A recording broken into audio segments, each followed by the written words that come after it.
2022-2023. Pada kali ini saya akan menguji untuk membahas tugas mata kuliah media pelajaran. Dosen aku Bapak Hari Prakasa MAD pada kali ini membuat media pelajarannya adalah tanggal Islam.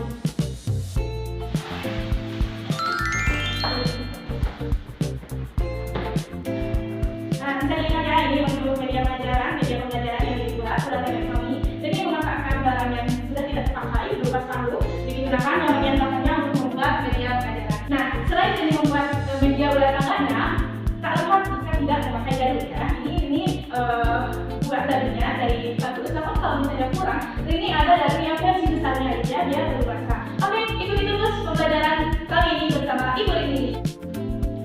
Dengan bapak ketiga, ya betul. Kita mulai aja ya. Bismillahirrahmanirrahim. Assalamualaikum warahmatullahi wabarakatuh. Alhamdulillah, dan bertiga kita masih temukan dalam keadaan sehat walafiat ya. Kembali lagi dengan pelajaran ibu di pelajaran KI sejarah tadi Imam ya di kelas 12 ini. Pembelajaran terakhir ya pada hari ini pelajaran ibu walaupun ini pelajaran terakhir, tapi kita harus tetap semangat ya. Semangatnya harus semangat pagi walaupun sekarang sudah sore. Tapi semangatnya harus semangat pagi. Pelajaran ibu harus bahagia, harus. Oke, sebelum kita masuk ke pelajaran kita berdoa dulu ya. Dipimpin oleh KM ya, silakan. Oke, mulai lagi provinsi Kalimantan 2005. Amin ya Allah ya Rabbal alamin. Alhamdulillah ya Rabbal alamin. Ya, semoga dengan pelajaran kita itu menjadi awal dan juga menjadi ilmu yang bermanfaat untuk ibu dan juga untuk kalian semua yang mengamalkannya. Amin ya Allah ya Rabbal alamin. Baik, ibu akan absen terlebih dahulu ya. Oke, yang pertama, Anissa ada. Yang kedua, Aziza ada. Yang ketiga, Yali ada. Yang keempat, oke, Zainal ada. Oke, ya semuanya ada ya, kecuali Zam-Zam dan juga Abdul Razak ya, tidak hadir. Kenapa? Sakit. Oh ya, semoga yang diberikan ujian sakit oleh Allah semoga disehatkan kembali ya. Oke, absen sudah, bersemangat sudah. Sebelum masuk kepada pembelajaran kita lihat terlebih dahulu biar semangat belajar sama ibunya. Walaupun di jam terakhir biar agak ngantuk, biar fokus ya. Oke, silakan berdiri terlebih dahulu. Kita dulu. Oke, nanti turunin ibu ya, dulu, nanti baru kita semua belajar. Yel-yelnya, buka tutup, bertepuk tangan. Buka tutup, tepuk tangan lagi. Digulung-gulung, lalu tersenyum. Digulung-gulung, lalu tertawa. Haha, oke bisa, ikuti semuanya? Bisa, oke yuk. Buka tutup, bertepuk tangan. Buka tutup, tepuk tangan lagi.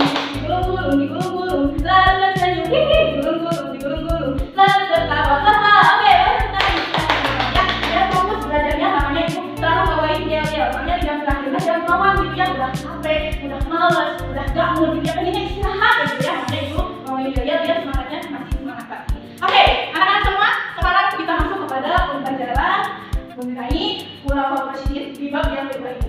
Oke, sebelum itu ibu mau tanya dulu, Khulafaur Rasyidin itu apa sih? Coba angkat tangannya.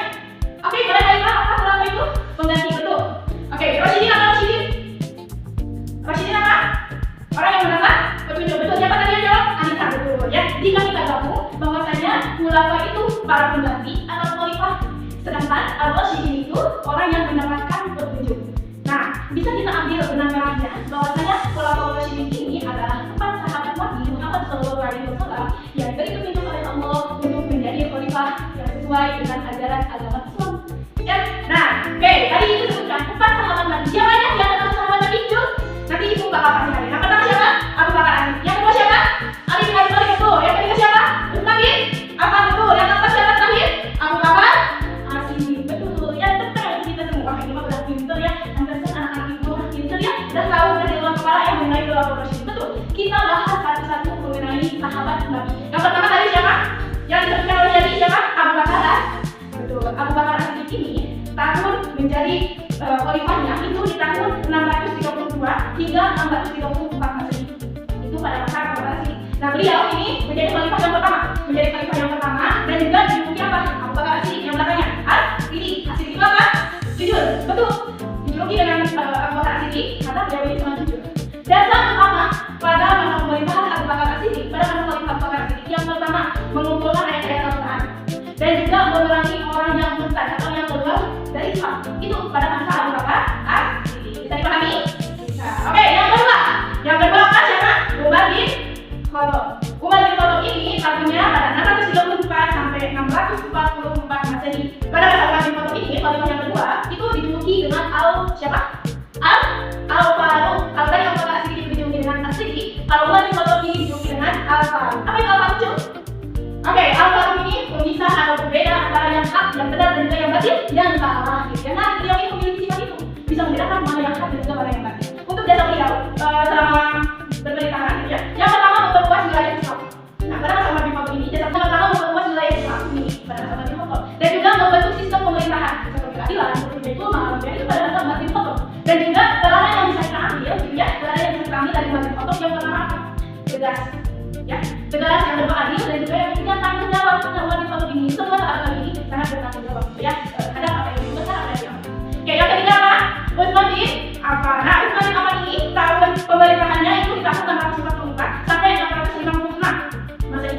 Nah, khalifah yang ketiga ini, Utsman bin Affan ini dijuluki dengan Dzun-Nurain. Apa? Ada yang tahu Dzun-Nurain itu apa? Pemilik dua cahaya. Betul siapa kamu? Oke, ganggang, betul ya. Dzun-Nurain ini yaitu pemilik dua cahaya, maksudnya. Beliau ini orang yang sangat sabar, orang yang sangat berkorban, gitu ya, tanggung jawab, gitu ya. Dan juga jasa pada masa beliau ini yang pertama mengumpulkan Al-Quran, ya, mengumpulkan, menyusun dan juga mengumpulkan Al-Quran. Sekarang misalnya yang di KKP, coba lihat mushaf Utsmani. Coba ada yang bawa Al-Quran nggak? Coba ada yang punya mushaf Utsmani. Itu dari siapa? Dari Utsman bin Affan, gitu ya, dari Utsman bin Affan. Itu. Terus selain mengumpulkan Al-Quran pada masa beliau, gitu ya, beliau juga memperluas Masjid Nabawi, ya, memperluas Masjid Nabawi. Maka teladan yang bisa kita ambil dari Utsman bin Affan ini yang pertama, ya, kesabaran.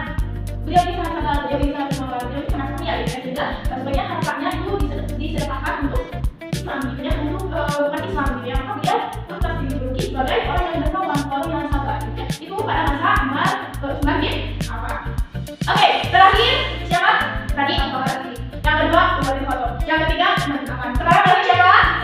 Ali bin Abi Thalib. Nah, Ali bin Abi Thalib ini pada tahunnya 656 hingga 661 Masehi. Di mana beliau ini keempat khalifah ini, gitu ya. Ali bin Abi Thalib ini mempunyai hubungan sepupu dan juga menantu Rasulullah SAW, gitu ya. Nah, Ali bin Abi Thalib ini. Nah, Ali bin Abi Thalib ini bisa dikenal, ya, dengan sahabat yang sangat cerdas. Dikenal dengan sahabat yang sangat cerdas. Untuk jasa beliau ini senantiasa menjaga persatuan ketika umat Islam sedang mendapatkan kesulitan, gitu ya, dan juga cerdas, gitu ya, dalam memberikan nasihat dan juga ilmu kepada masyarakat tadi, gitu ya, kepada umat Islam, gitu ya. Kenapa beliau dijuluki orang yang sangat cerdas, gitu ya? Karena beliau bisa, gitu ya, beliau bisa menenangkan, beliau bisa memberikan nasihat, beliau bisa memberikan ilmu, gitu ya, kepada kita semua, gitu ya. Dan yang bisa kita ambil, gitu ya, dari khalifah yang keempat ini, Ali bin Abi Thalib ini, yang pertama kecerdasan. Nah, ini bisa kita ambil, ya, kecerdasan dari beliau, kecerdasan berani, gitu ya, berani mengungkapkan pendapat, berani memberikan nasihat, berani memberikan ilmu yang dia dapat, gitu ya. Yang ketiga ikhlas, gitu ya, ikhlas, gitu ya. Itu yang bisa kita ambil dari keempat khalifah yang barusan diinspirasi, ya. Oke, kita masuk kepada media bulan tanggalnya sebagai bentuk evaluasi, ya, dari pembelajaran itu. Oke, untuk cara mainnya, nanti kalian lemparkan data ini. Kalau misalnya ada kerjaan nomor 2, nanti ibu kasih soal, nanti kalian jawab. Oke, kita coba dulu, ya. Oke, pilihkan apa yang benar. 1, 2, 3, 4, 5, 6. Oke, misalnya kalau saya di sini, nanti ibu bakal ngasih pertanyaan. Nanti pertanyaan kuis, misalnya di sini, kuis. Oke, nanti kalian jawab pertanyaan dari ibu. Misalnya, ibu bakalan ngasih pertanyaan. Coba jelaskan jasa pertama, gitu ya, pada masa pemerintahan Abu Bakar As-Siddiq. Nah, kalian harus jawab, gitu ya. Itu untuk sistem bermain belakang. Oke, gimana seluruh pembelajaran hari ini bersama ibu, ya, dalam media pembelajaran bulan tanggal. Gimana, siapa yang banyak salahnya, siapa yang banyak mendapatkan salahnya? Oke, boleh tepuk tangan untuk kita semua. Oke, terima kasih banyak kepada anak semua, ya, sudah menunjukkan bahwasanya dengan kita mempelajari, dengan kita tahu bahwa ini jasa-jasanya dan juga teladannya bisa kita teladani dalam kehidupan sehari-hari, bahwasanya kita bisa juga dalam berperan, kita bisa bertanggung jawab dalam apa yang kita usahakan, apa yang kita tugaskan. Jadi itu salah satu teladan yang bisa kita ambil dari dua ini, dari keempat khalifah tersebut. Siap ya, makasih ya.